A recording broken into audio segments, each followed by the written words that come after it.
मरकुस अध्याय 13। यीशु द्वारा विनाश की भविष्यवाणी। जब वह मंदिर से जा रहा था, उसके एक शिष्य ने उससे कहा, गुरु, देख, ये पत्थर और भवन कितने अनोखे हैं। इस पर यीशु ने उनसे कहा, तू इन विशाल भवनों को देख रहा है। यहाँ एक पत्थर पर दूसरा पत्थर टिका नहीं रहेगा, एक एक पत्थर ढहा दिए जाएगा। जब वह जैतून के पहाड़ पर मंदिर के सामने बैठा था, तो उससे पतरस, याकूब, यूहन्ना और अंद्रियास ने अकेले में पूछा, हमें बता, यह सब कुछ कब घटेगा? जब ये सब कुछ पूरा होने को होगा, तो उस समय कैसे संकेत होंगे? इस पर यीशु ने कहने लगा, सावधान, कोई तुम्हें छलने न पाए। मेरे नाम से बहुत से लोग आएंगे और दावा करेंगे, मैं वही हूँ। वे बहुतों को छलेंगे। जब तुम युद्धों या युद्धों की अफवाहों के बारे में सुनो, तो घबराना मत। ऐसा तो होगा ही, किंतु अभी अंत नहीं है। एक जाति दूसरी जाति के विरोध में और एक राज्य दूसरे राज्य के विरोध में खड़े होंगे। बहुत से स्थानों पर भूचाल आएंगे और अकाल पड़ेंगे। वे पीड़ाओं का आरंभ ही होगा। अपने बारे में सचेत रहो। वे लोग तुम्हें न्यायालयों के हवाले कर देंगे और फिर तुम्हें उनके आराधनालयों में पीटा जाएगा, और मेरे कारण तुम्हें शासकों और राजाओं के आगे खड़ा होना होगा, ताकि उन्हें कोई प्रमाण मिल सके। किंतु यह आवश्यक है कि पहले सब किसी को सुसमाचार सुना दिया जाए, और जब कभी वे तुम्हें पकड़कर तुम पर मुकदमा चलाए, तो पहले से ही यह चिंता मत करने लगना कि तुम्हें क्या कहना है। उस समय जो कुछ तुम्हें बताया जाए वही बोलना, क्योंकि ये तुम नहीं हो जो बोल रहे हो, बल्कि बोलने वाला तो पवित्र आत्मा है।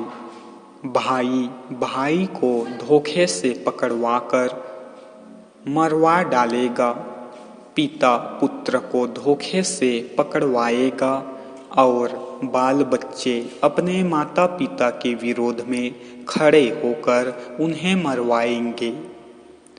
मेरे कारण सब लोग तुमसे घृणा करेंगे, किंतु जो अंत तक धीरज धरेगा, उसका उद्धार होगा।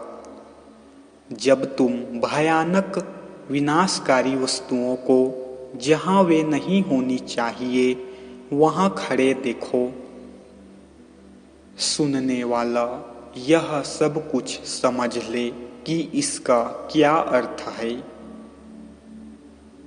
तब जो लोग यहूदिया में हो, उन्हें पहाड़ों पर भाग जाना चाहिए, और जो लोग अपने घर की छत पर हो, वे घर में भीतर जाकर कुछ भी लाने के लिए नीचे न उतरे, और जो बाहर मैदान में हो, वह पीछे मुड़कर अपना वस्त्र तक न ले।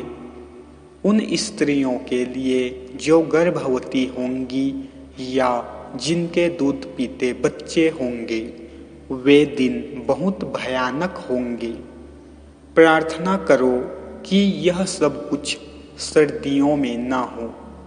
उन दिनों ऐसी विपत्ति आएगी जैसी जब परमेश्वर से जैसी जब से परमेश्वर ने इस सृष्टि को रचा है, आज तक न कभी आई है और न कभी आएगी। और यदि परमेश्वर ने उन दिनों को घटा ना दिया होता तो कोई भी नहीं बचता, किंतु उन चुने हुए व्यक्तियों के कारण जिन्हें उसने चुना है, उसने उस समय को कम किया है। उन दिनों यदि कोई तुमसे कहे, देखो यह रहा मसीह या वह रहा मसीह, तो उसका विश्वास मत करना, क्योंकि झूठे मसीह और झूठे भविष्यवक्ता दिखाई पड़ने लगेंगे और वे ऐसे ऐसे आश्चर्य चिन्ह दर्शाएंगे और अद्भुत काम करेंगे कि हो सके तो चुने हुओं को भी चक्कर में डाल दे। इसलिए तुम सावधान रहना, मैंने समय से पहले ही तुम्हें सब कुछ बता दिया है। उन दिनों यातना के उस काल के बाद सूरज काला पड़ जाएगा, चांद से उसकी चांदनी नहीं छिटकेगी, आकाश से तारे गिरने लगेंगे और आकाश में महाशक्तियां झकझोर दी जाएंगी।